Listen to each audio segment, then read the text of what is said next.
आप सभी को मेरा प्रणाम।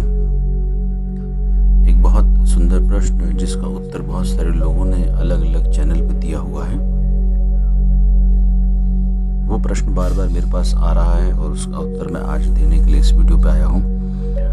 प्रश्न ये है कि हमें जाप करते समय जमाही क्यों आती है, हमें चालीसा पढ़ते समय जमाही क्यों आती है, हमें ध्यान करते समय जमाही क्यों आती है। इसका आज विस्तार से उत्तर देने का मौका मुझे मिला है। जमाही, जब हम ध्यान को केंद्र में रख के बात करते हैं तो जमाही क्यों आ रही है। ध्यान में माइंड रिलैक्स होता है, माइंड में बहुत सारी चीजें चलती हैं जो बिल्कुल एकदम शांत हो जाती हैं और वो एक अलग कॉन्शियस लेवल पे, एक अलग चेतना के स्तर पे पहुंचने लगता है। और हमारी शरीर की क्या आदत होती है कि जब रिलैक्स होते हैं तो नींद आती है। आप परेशान होते हैं ना, नींद आती है, नहीं आती है, नींद की गोली खा के सोना पड़ता है। ध्यान में क्या हो रहा है, ध्यान में ऑटोमेटिकली जो आपका कॉन्शियस स्तर है, यानी जो आपकी चेतना का स्तर है, वो विस्तार लेता है। और वो विस्तार ऐसे लेता है, बड़े अदृश्य रूप से लेता है। कोई ऐसे आपको मीटर से नाप के नहीं पता चल पाएगा कि आपकी चेतना कितने किलोमीटर दूर चली गई। तो जो बुद्ध पुरुष हैं, उनकी चेतना से क्या उद्घोष होता है, अहम ब्रह्मास्मि, यानी मैं ब्रह्म हो गया। ब्रह्म यानी इस जगत में फैला हुआ एक एक कण मैं हो गया, सब मुझ में हो गया और मैं सब में हो गया। यानी कि उसका विस्तार हो गया, उसकी चेतना का विस्तार हो गया। अब वो अकेला एक शरीरधारी व्यक्ति नहीं रहा, उसकी चेतना असंख्य प्रकाश वर्ष दूर तक विस्तार ले चुकी है। अब हर कोई खा रहा है तो वो भी खा रहा है, कोई दूसरा रो रहा है तो उसको भी रुदन हो रहा है। तो उसमें और दूसरे में कोई भेद नहीं रह जाता। इसीलिए संत पुरुष, जो मुक्त पुरुष हैं, वो कहते हैं कण कण में राम है। कहाँ, वो कण के विस्तार तक, कण की गहराई तक, एक पत्थर की चेतना तक वो पहुंच गया। तो उसको समझ में आ गया रहस्य।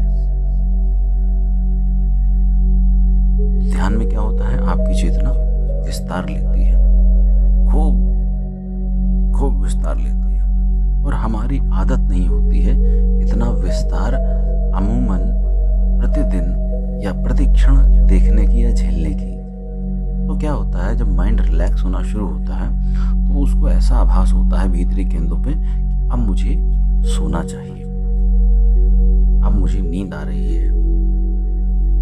लेकिन उसका सीधा सीधा संबंध ध्यान में प्रवेश का है।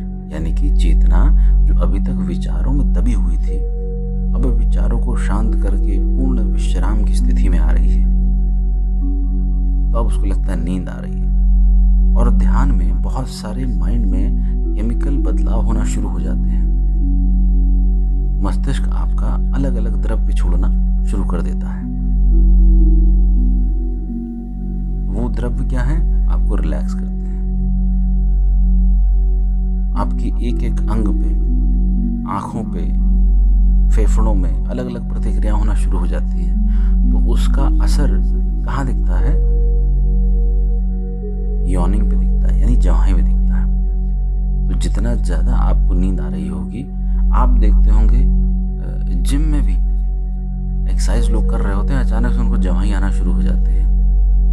क्योंकि वो इतना ज्यादा, क्योंकि उसको एक्सरसाइज करना इतना ज़्यादा पसंद है, उसको व्यायाम करना इतना ज़्यादा पसंद है कि एक पोजीशन ऐसी आती है कि उसकी चेतना वो द्रव्य छोड़ना शुरू कर देती है। अब उसको बताती है कि वो सेटिस्फाई हो गया, अब वो रिलैक्स हो गया, तो उसको एक्सरसाइज करते टाइम भी जमाही लेना शुरू कर देता है। बहुत सारे लोग हैं, खाना खाने के बाद जमाही लेना शुरू कर देते हैं, वहाँ पे कुछ केमिकल रिएक्शन शुरू हो जाती है, सारी ऊर्जा आपका खाना पचाने में लग जाती है। तो क्या हुआ, जो विचार चल रहे थे, सारी चीजें चल रही थी, वो दब गई, वो शांत हो गई। तो क्या हुआ, नींद आना शुरू हो गई। तो उसका जेस्चर क्या होता है, उसका साइन क्या होता है, संकेत क्या होता है, जम्हाई लेना। ये ध्यान साधकों के लिए हो गया। दूसरा, अब मैं तंत्र में आ जाता हूँ, मंत्र में। जब मांत्रिक कोई मंत्र करता है, जब कोई साधक कोई मंत्र साधना, तंत्र साधना कर रहा होता है, तब उस समय क्या होता है कि मंत्र या तंत्र साधना करते करते भी धीरे धीरे धीरे धीरे उस मंत्र की ऊर्जा से उसकी एकाग्रता बढ़ती चली जाती है। यानी कि सारी जगहों से, जहाँ जहाँ उसका मन भाग रहा था, वहाँ से उसकी एकाग्रता सिर्फ एक मंत्र पे, एक बिंदु पे आकर टिक जाती है। अब क्या हुआ, जो विचार उसको भगा रहे थे, इधर उधर परेशान कर रहे थे, वो गए। अब वो एक जगह एकाग्र हो गया। अब मन की आदत क्या है, जैसे ही आप उसको एकाग्र करेंगे, वहां से उसको बोरियत होने लग जाएगी। ये मन की पीड़ा बता रहा हूँ आपको, मैं तंत्र में भी लेके आ रहा हूँ धीरे धीरे। मन की पीड़ा क्या है, जैसे ही आप किसी चीज पे एकाग्र कर देंगे, उसको पीड़ा होना शुरू हो जाएगी और बोरियत आना शुरू हो जाएगी। और जहाँ बोरियत आई, वहां से किसी व्यक्ति को नींद आना शुरू हो जाती है। कुछ लोगों को मूवी देखना पसंद नहीं है, हॉल में जाकर सो जाते हैं। किसी को पुस्तक पढ़ना पसंद नहीं है, पुस्तक पढ़ेंगे, पुस्तक पढ़ते पढ़ते नींद आ जाएगी, सो जाएंगे। ठीक है, क्या हुआ, मन के विरोध में कार्य हो रहा है। तो या तो आप किताब फेंक के चले जाओगे, या तो पिक्चर छोड़ के चले जाओगे। उतना भी अगर शरीर सामर्थ्य नहीं दे पा रहा है, शरीर उस समय सपोर्ट में नहीं है आपके, मन प्रबल हो रहा है, तो आपका मन आपको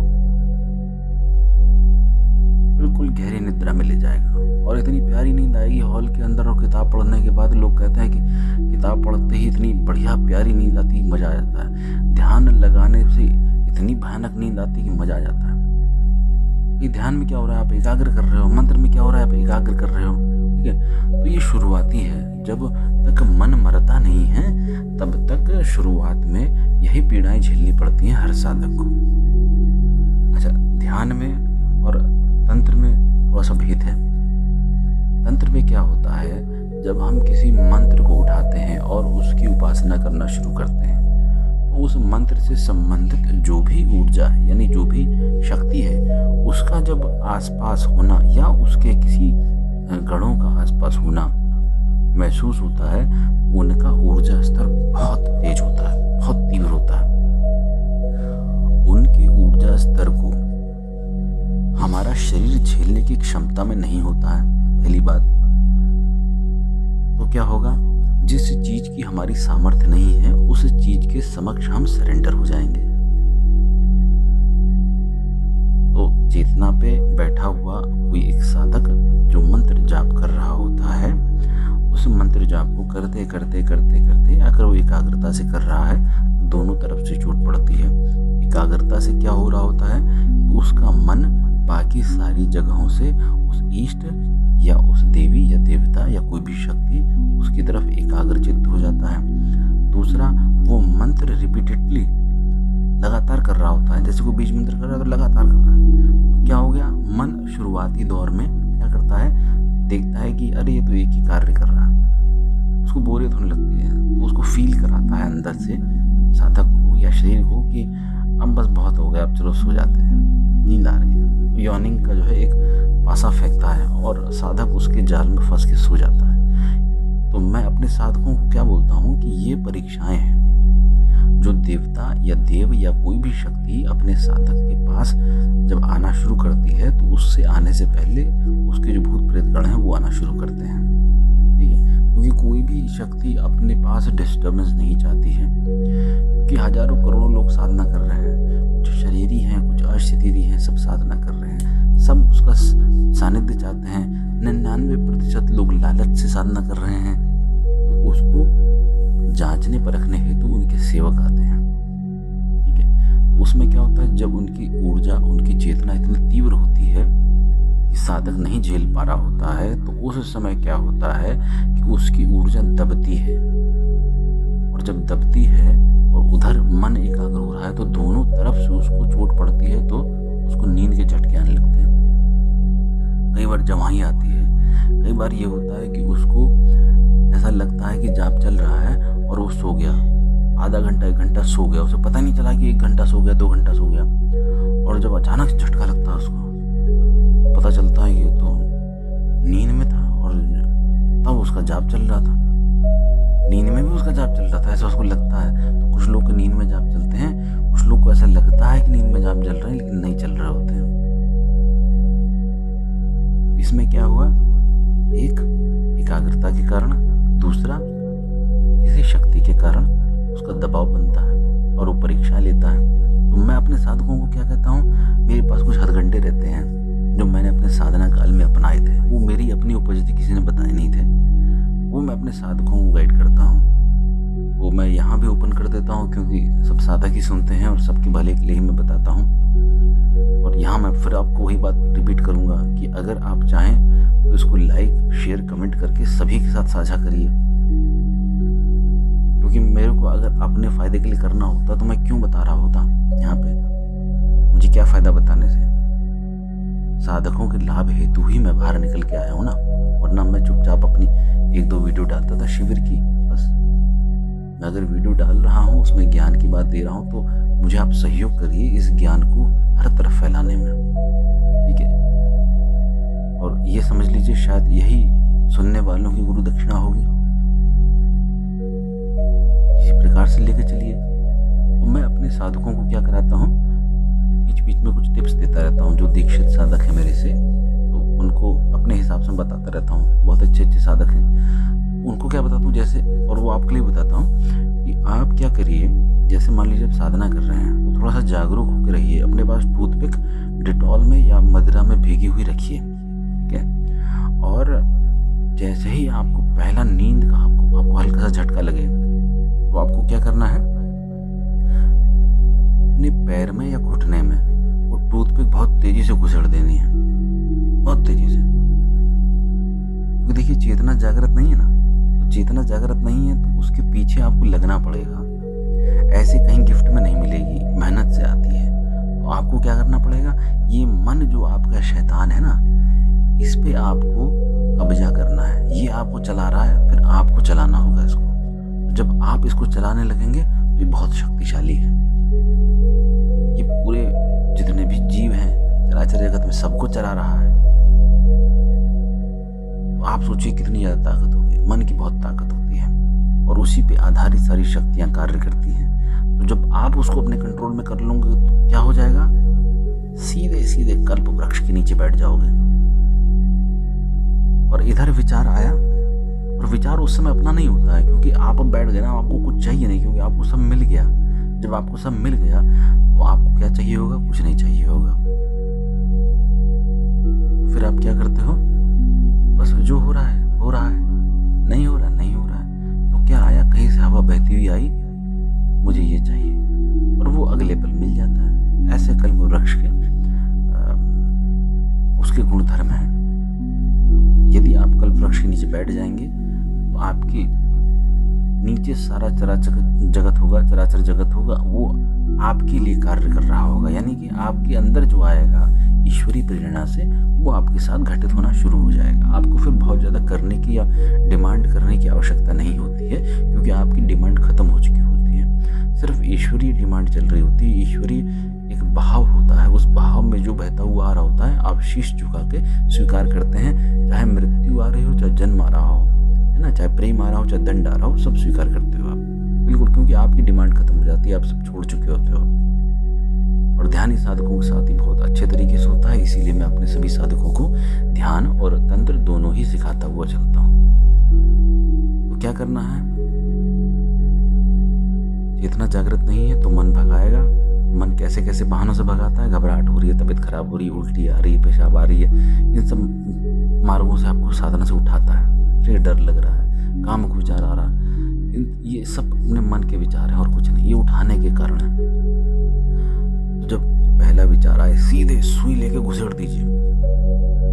आओ देखिए ना, ताओ सीधे घुसेड़ दीजिए। अगर आप बलवान साधक होंगे, आपके अंदर प्यास होगी, आप घुसेड़ देंगे, घुसेड़ने पे डरेंगे नहीं। अच्छा, उससे क्या होगा, जैसे ही आप घुसेड़ोगे, आपके मन में एक अलग तरंगे मस्तिष्क में दौड़ना शुरू हो जाएंगी। मन एकदम जो है अचानक से डर जाएगा, ये क्या हुआ। तो वो क्या होगा, जहां वो केंद्रित हो रहा था वहां से डिस्टर्ब हो जाएगा। आप अपना जाप करते रहना, मन को उधर धोखा दे देना कि अरे चोट लग गई, दर्द हो गया, मन वहाँ अपना सहलाता रहेगा। आप अपने जाप को कंटिन्यू रखना, ऐसे मन को मूर्ख बना बना के अपनी साधनाओं को पूरा करते रहना। ठीक है, कुछ साधकों को मैंने बताया वो जैसे हाथ जला लो, दीपक जल ही रहा होता है, हल्का सा हाथ जला लो, तो ऐसा नहीं कि उसमें भून दो अपना हाथ, जरा सा हाथ जला लो, क्या फ़र्क पड़ रहा है, तपस्या ही तो कर रहे हो, ये सब तो आपके आभूषण हैं। लेकिन साधना करते समय साधक की जो ऊर्जा होती है गर्म होती चली जाती है, तो वो गर्म से नलीफाई हो जाता है, बहुत ज़्यादा इफेक्ट रहता नहीं है। उसकी अपेक्षा जो मैंने आपको बताया है, ये स्विच होने वाला, ठीक है, आसपास अगर पानी हो, बहुत ज़्यादा नींद आ रही हो, ठंडा पानी किसी बॉटल में रखिए और 2 मिनट के लिए ब्रेक लेके, सिर्फ 2 मिनट के लिए खुली आंखों में पानी के छपाके मार दीजिए। कहीं उठ के जाने की जरूरत नहीं है, पास में ही अपना रखिए मटेरियल, पानी के ठंडे ठंडे छपाके मारिए। थोड़ा सा हाथ खोल लीजिए, थोड़ा सा गर्दन इधर उधर कर लीजिए, जरा सा प्राणायाम भस्त्रिका कर लीजिए, हुम का जाप कर लीजिए, 2 सेकंड बस। उसी में ही आपको जो है होगा कुछ नहीं, उससे ऐसा नहीं होगा कि आपको नींद आनी बंद हो जाएगी। क्या होगा कि जो मन होगा उसको दूसरे एंगल मिल जाएंगे, दूसरे बहाने आप दे देंगे कि बेटा चलो तुम मुझे डिस्टर्ब कर रहे थे, तुम ये मान लो कि मैं डिस्टर्ब हो गया, लेकिन तुम उन चीज़ों को पकड़ लो, चोट लग गई है, स्विच हो गई है, जो भी हो गया, आग लग गई, पानी से धो लिया, इससे क्या होगा, आपको घंटा 2 घंटा और आपको रिलैक्स मिल जाएगा। फिर क्या होता है, जब ऊर्जा बहुत तीव्र आ रही होती है, ठीक है, ये मैं आपको और टेक्निक बता रहा हूँ जो नॉर्मली कोई नहीं बताता है। इसके लिए आपको अगर मुझे धन्यवाद देना हो, इस वीडियो को बहुत ज़्यादा शेयर कर दीजिएगा, क्योंकि मैं चाहता हूँ ये सब जगह सभी साधकों तक पहुँचे। तो जब नींद का झोंका आए, एक मैंने ये बताया, जमाई आए, जैसे ही जमाई आए तो समझ लेना कि कार्यक्रम चालू होने वाला है आपका। अभी बहाने आएंगे अंदर से कि अब नहीं, अब 10 माला हो गई, अब कहाँ 50 माला कर पाएंगे, अब सोते हैं, अब कल से करेंगे। ये समझ लेना कि ये खेल चल रहा है, ठीक है। तो फिर क्या करना है, माला साइड रखी, हाथ जोड़े, आंख बंद करी, अपने गुरु को याद किया, अपने गुरु द्वारा दिए हुए मंत्र को याद किया, गुरु की छवि लेके आए और निश्चित मानिए अगर आपका गुरु के प्रति समर्पण है, 100 नहीं, 1000 नहीं, अनंत गुना समर्पण है, तो आप यकीन मानिए आपकी नींद 1 सेकंड नहीं लगेगा गायब हो जाएगी। क्यों? क्योंकि जैसे ही आपने याद किया वैसे ही गुरु की ऊर्जा आपके समीप होती है, गुरु की असंख्य शक्तियां आपके समीप होती हैं जो आपकी सहायता करती हैं। पुकार रहा है गुरु, गुरु को पुकार रहा है चीला, सब गायब हो जाता है, एकदम वैसे ही हो जाता है, फ्रेश जैसे शुरू बैठा था, साधना शुरू करने बैठा था वैसे ही हो जाता है एकदम। बस प्रार्थना करो, हे गुरुदेव मेरी साधना में कुछ कमी हो रही है, कुछ त्रुटि हो रही है, मुझे मदद चाहिए और मेरे से होने वाली जो भी त्रुटि है उसके लिए क्षमा करिए, कान पकड़ के उनसे माफ़ी मांगिए, हृदय से एकदम कनेक्ट हो जाइए। गुरुत्व शिव का एक मात्र छोटा सा अंश है जो आपके सामने, आपके समक्ष शरीर रूप में उपलब्ध है, और छोटा सा अंश, और आपके लिए इतनी बड़ी मदद लेके आता है कि शायद आप उसको ग्रहण न कर पा रहे हो। तो सदैव समर्पित होकर चलना। अरे क्या होगा, ज़्यादा से ज़्यादा तुम्हारा पैसा लूट लेगा, तुम्हारी इज्जत लूट लेगा, तुम्हारा अहंकार लूट लेगा, अरे सीख तो जाओगे कुछ, ठीक है। तो मेरी बातों को बुरा मत मानना, मैं थोड़ा सा अड़भंग तरीके से भी बताता हूँ और थोड़ा सा प्रेम से भी बताता हूँ। हर प्रकार के चेले होते हैं ना, हर प्रकार से बताना पड़ता है। तो गुरु से उनको याद करके, उनकी छवि को याद करके, प्रार्थना करके, मुझे सहायता की आवश्यकता है, मुझे नींद आ रही है, मुझे साधना में आगे बढ़ने की मदद कीजिए, मुझे सहायता प्रदान कीजिए, मुझे आशीर्वाद प्रदान कीजिए। 1 मिनट मुश्किल से आप करेंगे, अगर आप वाकई में समर्पित हैं, ये आपके लिए उदाहरण भी होगा, ये आपके लिए आप खुद एक तरीके से अपने साथ जजमेंट करेंगे कि आप वाकई में समर्पित हैं कि नहीं। अगर आपके साथ हो गया तो आप ये समझ लीजिए कि आप बिल्कुल समर्पित हैं, और अगर कहीं कमी रह गई, ऐसे गुरु शिष्य के बुलावे पे आ जाते हैं, चाहे चेला कितना ही बड़ा हरामी हो, कितना ही नालायक हो, गुरु की तरफ से सदैव प्रेम रहता है। तो अगर हल्का फुल्का भी कुछ प्रभाव हुआ है तो भी साधक को अपने ऊपर एक काउंटर लगा लेना चाहिए कि अगर मेरे साथ ऐसा हो रहा है इसका मतलब कहीं ना कहीं कमी है, तो उस कमी को पूरा करने के लिए फिर लग जाना चाहिए, है ना। तो ये मैंने जो ध्यान के बारे में बताया, दूसरा मैंने आपको तंत्र मार्ग के बारे में बताया ना, और उसमें जो शारीरिक केमिकल चेंजेस होते हैं वो भी बताया। बाकी तीसरा जो कारण है वो बहुत सामान्य सा है, उसमें कोई बहुत ज़्यादा बोलने वाला नहीं है, लेकिन वो भी बताना बहुत आवश्यक है कि साधक के अंदर अगर प्यास नहीं होती है, साधक के अंदर अगर अग्नि नहीं है इष्ट प्राप्ति की, ईश्वर प्राप्ति की, तो उसके पास ये बहाने बड़े आराम से आ जाते हैं। नींद आ रही है, पैर में दर्द हो रहा है, कमरे में दर्द हो रहा है, सर में दर्द हो रहा है, आज नहीं कल, कल नहीं परसों, ये उसके बहाने बड़े आराम से आते हैं। तो तीसरी कैटेगरी के जो लोग होंगे वो उनके साथ ऐसा होगा कि सर वो मज़ा करने के लिए कि चलो एक माला में जो है शक्ति सामने प्रकट हो गई तो ठीक, नहीं तो भैया जयराम जी की नींद सबसे ज़्यादा प्यारी है।